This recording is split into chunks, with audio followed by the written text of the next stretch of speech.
হয়তো নিৰ্বাচনৰ পূৰ্বে জনজাতিকৰণ দিয়ক, অন্যথা নিৰ্বাচনত বিজেপিয়ে পাব উচিত প্ৰত্যুত্তৰ। এই দাবীৰে আজি উত্তাল শিৱসাগৰৰ ৰাজপথ। শিৱসাগৰত টাই আহোম ছাত্ৰ সন্থাৰ উত্তাল প্ৰতিবাদ। আহোমসকলক জনজাতিৰ মৰ্যাদা আজি কুপতি প্ৰদান নকৰাৰ বাবে চৰকাৰৰ বিৰুদ্ধে টাই আহোম ছাত্ৰ সন্থাৰ কেইবাশ কৰ্মীয়ে উত্তাল কৰে শিৱসাগৰৰ আকাশ বতাহ। অতি শীঘ্ৰে আহোম জনগোষ্ঠীটোক জনজাতিকৰণ আৰু স্বায়ত্তশাসন প্ৰদান কৰাৰ দাবীৰে আটাচুৱে শিৱসাগৰ বৰ্ডিং খেলপথাৰৰ পৰা বাহিৰ কৰিলে বিশাল বাইক ৰেলী। আহোম জনগোষ্ঠীক বিজেপি চৰকাৰে দীৰ্ঘদিনে প্ৰবঞ্চনা প্ৰতাৰণা কৰাৰ অভিযোগত সৰব হৈ পৰিল সংগঠনটোৰ নেতৃত্ব।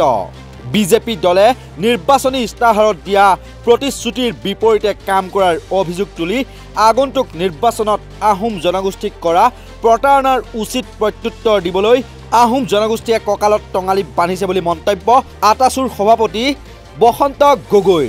আজি সদৌ আহোম ছাত্ৰ সন্থা কেন্দ্ৰীয় সমিতিৰ উদ্যোগত অসমৰ বিভিন্ন প্ৰান্তত জনজাতিকৰণ আৰু স্বায়ত্তশাসনৰ দাবীত বাইক ৰেলী হৈছে। চৰকাৰে মিথ্যাচাৰ আশ্ৰয় লৈছে। আহোম জনগোষ্ঠীক জনজাতিকৰণ দিম বুলি কৈছিল, নিদিলে। প্ৰতাৰণা কৰিলে, প্ৰবঞ্চনা কৰিলে, ঠগিলে। নিৰ্বাচনী ইস্তাহাৰত যি কথা উল্লেখ কৰিছিল, ইস্তাহাৰ সম্পূৰ্ণ ওলোটা কাম কৰিলে। গতিকে আজি 55 লাখ আহোম ৰাইজ ক্ষুণ্ণ হৈছে, ক্ষোভিত হৈছে আৰু চৰকাৰক ইয়াৰ বিৰুদ্ধে এটা প্ৰতিবাদ আমি সাব্যস্ত কৰিছোঁ আৰু চৰকাৰক এটা যোগ্য প্ৰত্যুত্তৰ দিবলৈ আমি সাজু হৈছোঁ।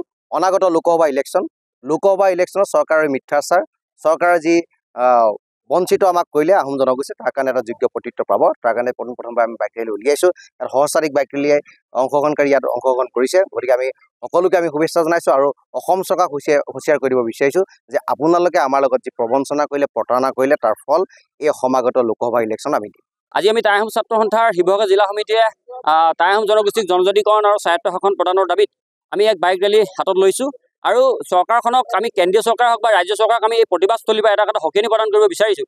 তেওঁলোকে আৰু কোনো ধৰণৰ যাতে আমাৰ আহোম জনগোষ্ঠীটোক লৈ যাতে চলনা কৰাৰ পৰা তেওঁলোক আচলতে আঁতৰত থাকে, এই কথাটো আমি ইয়াৰ পৰা সকিয়নি প্ৰদান কৰিছোঁ। আৰু আগন্তুক নিৰ্বাচন আহি আছে, আমি এই ক্ষেত্ৰত আমি এটা কথা স্পষ্ট ভাষাৰে ক'ব বিচাৰোঁ যে আমি কোনো কাৰণতে এইবাৰ তেওঁলোকৰ নিৰ্বাচনী বৈতৰণি পাৰ কৰা যি লালিপপ, এই লালিপপ আচলতে আমি গ্ৰহণ নকৰি এই কথাটো আমি এই প্ৰতিবাদস্থলীৰ পৰা স্পষ্ট ভাষাৰে জনাই দিছোঁ। আগন্তুক নিৰ্বাচনৰ আগত তেওঁলোকে নিজৰ স্থিতি স্পষ্ট কৰক, অন্যথা অসমত থকা 60 লক্ষাধিক যি আহোম জনগোষ্ঠী আছে, আহোম লক্ষাধিক ৰাইজে এইবাৰ নিশ্চয়কৈ ইয়াৰ প্ৰত্যুত্তৰ দিব বুলি আমি আশা প্ৰকাশ কৰিছোঁ।